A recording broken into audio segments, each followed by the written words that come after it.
This is Ice Cream 101. I'm going to show you 3 essential frozen desserts that you need to master: a sorbet, a parfait, and an ice cream. We start the sorbet with a classic stock syrup using sugar and water, which we bring to the boil. Then it comes off the heat and we let it cool. Into a bowl, we add freshly washed strawberries that have been chopped. Then a touch of lime zest. We add a pinch of salt and then we cook that over a pan of gently simmering water, stirring it occasionally until the strawberries have broken down. And we add those into a blender with lime juice and the stock syrup. And then we blend it. We're going to chill this mixture in the fridge. And then we take the chilled mixture and we pour it into an ice cream machine. And then we're going to get this into a container and freeze it. And there you have this stunning natural colour to the sorbet, and it's sweet and smooth. For the parfait, we need to add sugar and salt over egg yolks. And we whisk that over a pan of gently simmering water until it reaches 60 degrees Celsius. And we slowly whisk this mixture into our melted dark chocolate. And initially it will look very oily and split, but don't panic. As you continue adding the rest, it will smooth out. And finally, we take whipped cream and we fold this in 3 parts. And you end up with this really smooth chocolate parfait.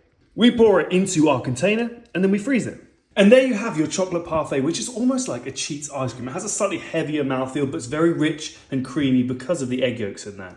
For the vanilla bean ice cream, we're going to start with sugar and then stir in our stabilizer. This is locust bean gum. And mix them until thoroughly combined. Then into a pan, we've got glucose, honey, and skim milk powder. We're going to pour cream and milk over the top. And then we go in with that fresh vanilla. And we heat that mixture until it reaches 45 degrees C, 113 degrees Fahrenheit. And once it's at temperature, we add in that sugar stabilizer mixture and we cook to 85 degrees C. Once at temperature, we take it off the heat and we pour it into a bowl. Then we blend for 1 minute.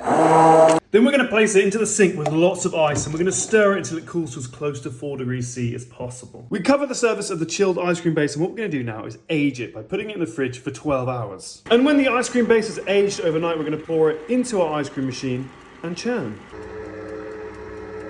And there you have your vanilla ice cream, which has a few fancy ingredients, but these make all the difference to the taste and the texture, and the vanilla really comes through.